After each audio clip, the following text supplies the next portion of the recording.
Viva la Virgen! Viva! Viva la Virgen Divina Pastora! Viva! Palakpakan po natin ang pangalan.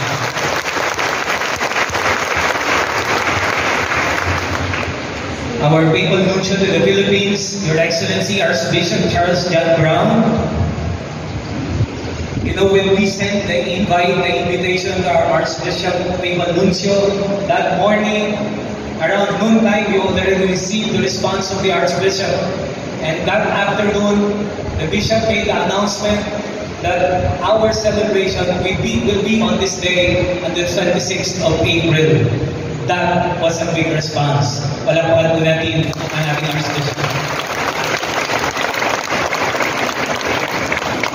His Eminence Jose Cardinal Bingula, Archbishop of Manila, Your Eminence Orlando Cardinal Quevedo, OMI, Archbishop Emeritus of Cotabato, Your Excellency, our very own Bishop Sopronio Bangul, SSSD, Bishop of Cabanatuan, Your Excellencies, Archbishops and Bishops of the Philippines, my brother priests, Reverend Sisters, thank you for gracing us with your presence and for giving us your blessings on this momentous day, the solemn declaration of our national shrine, La Virgen Divina Pastora, as a minor basilica. Maraming salamat po. Palakpakan po natin sila.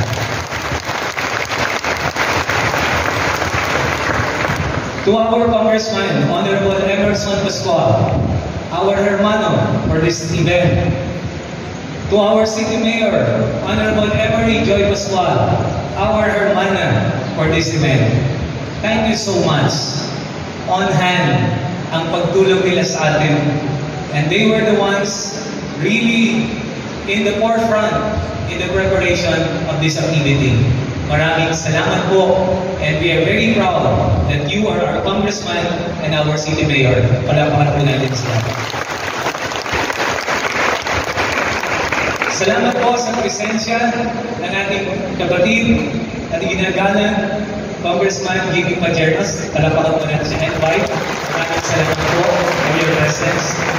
Our lay people, mga batang gawan, mga deboto ni Inang Divina Pastora, maraming salamat po. Palakpakan po natin ang Panginoon. Dear brothers and sisters in the Lord, 3 is the number for the day. Our God is a triune God. God the Father, God the Son, and God the Spirit. The very name of our parish is Three Kings Parish. 3. And today, April 26th, is a triple celebration. Today, we have 3 great reasons to celebrate. The 60th canonical coronation of La Virgen Divina Pastora, the 38th anniversary of the declaration of our church as a national shrine, and of course, this very day, the declaration as a minor basilica of our church. 3 is the number for the day.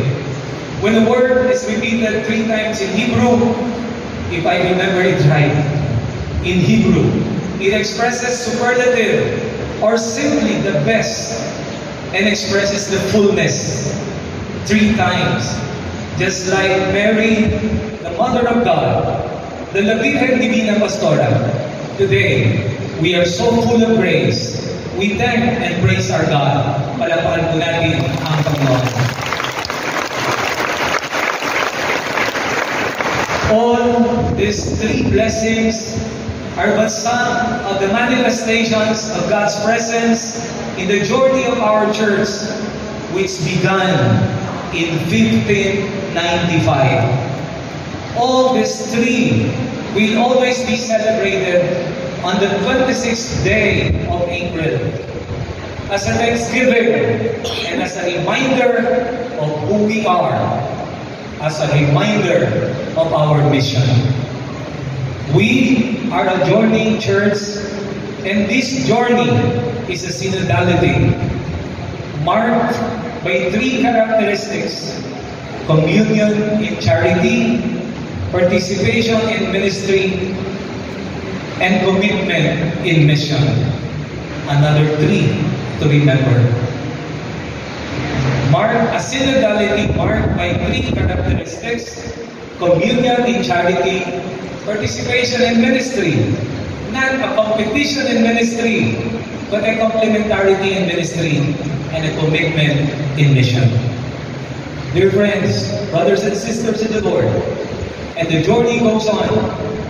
The synodality of the church, and they lead their lives happily ever after in communion, in participation, and in mission.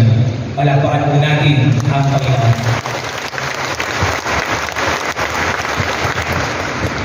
Your Excellency, Archbishop Charles Brown, allow me, with your indulgence, to please speak into our dialect so that I can express myself more and be able to reach the very heart of our people. Nais ko pong sabihin sa inyong lahat na ang karangalan at ang pagpapalak na tinanggap ng ating simbahan bilang bagong Basilica Minore ay pagpapalak para sa ating lahat. Para sa mga bagong gaman, para sa lahat ng mga deboto ng Inang, para sa lahat ng mananampalataya. Purihin at pasalamatan natin ang Diyos. Palakpakan natin ang Panginoon.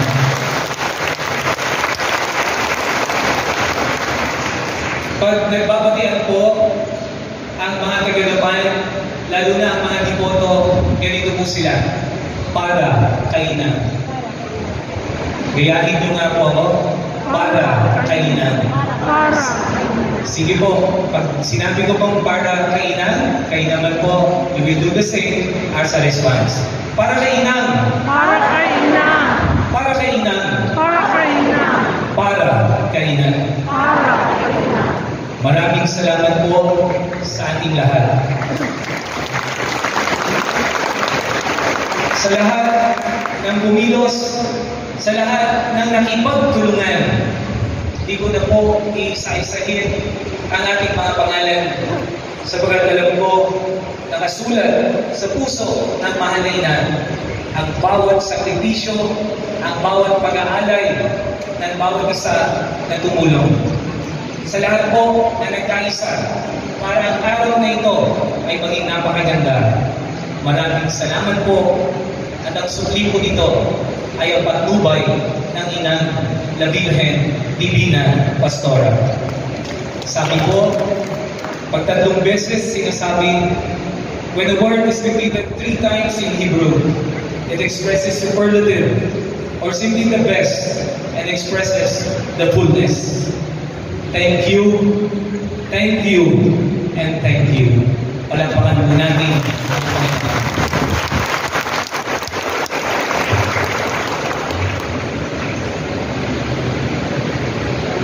And now, the awarding of the Certificate of Appreciation to the Hermandad.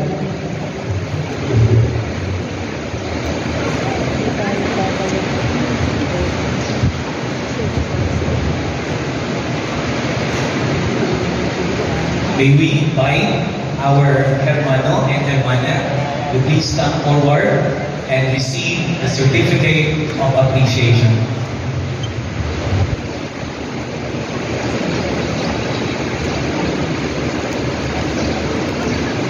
In the name of the Holy and Triune God, Amen.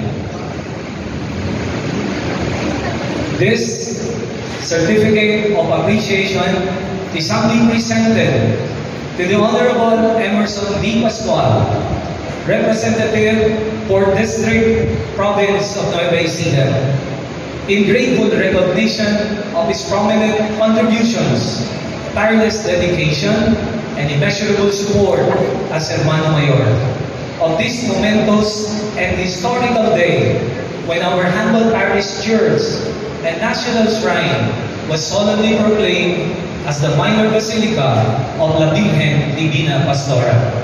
Given this 26th day of April 2024, during the liturgical rites celebrating the 60th Pontifical Coronation Anniversary of La Virgen Divina Pastora and the 38th anniversary of the Parish Church as a national shrine. Signed, Sister Aurea T. Gotope, Executive Officer, Parish Pastoral Council, Reverend Father Alvin Domingo, Basilica Rector, and Parish Priest. Soprano Ibangkul, SSSPD, Bishop of Cabanatuan.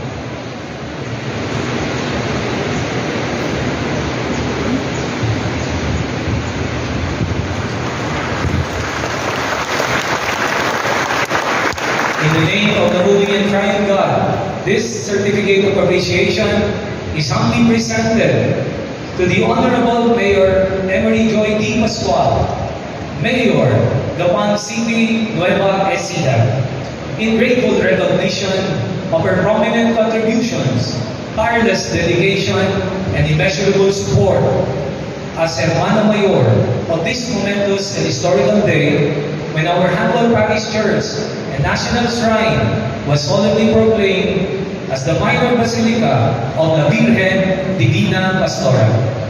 Given this 26th day of April 2024, during the liturgical rites celebrating the 60th Pontifical Coronation Anniversary of La Virgen Divina Pastora and the 38th anniversary of the Parish Church as a national shrine. Signed, Sister Aurea Gotope, Executive Officer, Parish Pastoral Council, Reverend Father Alvin Domingo, Basilica Rector, and Parish Priest. Soprano Ibangkul, SSSPD, Bishop of Cabanatuan.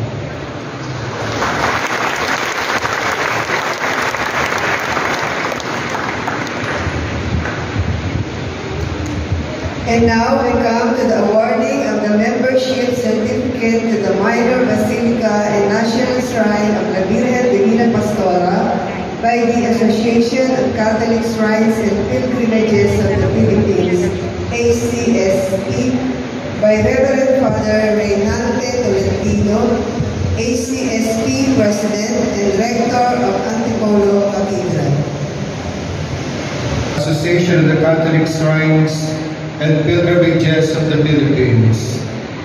This certificate of membership is given to the Minor Basilica and National Shrine of La Virgen Divina Pastora, Three Kings Parish, Poblacion Gapan City, Nueva Ecija, in accordance with fulfilling the requirements for enrollment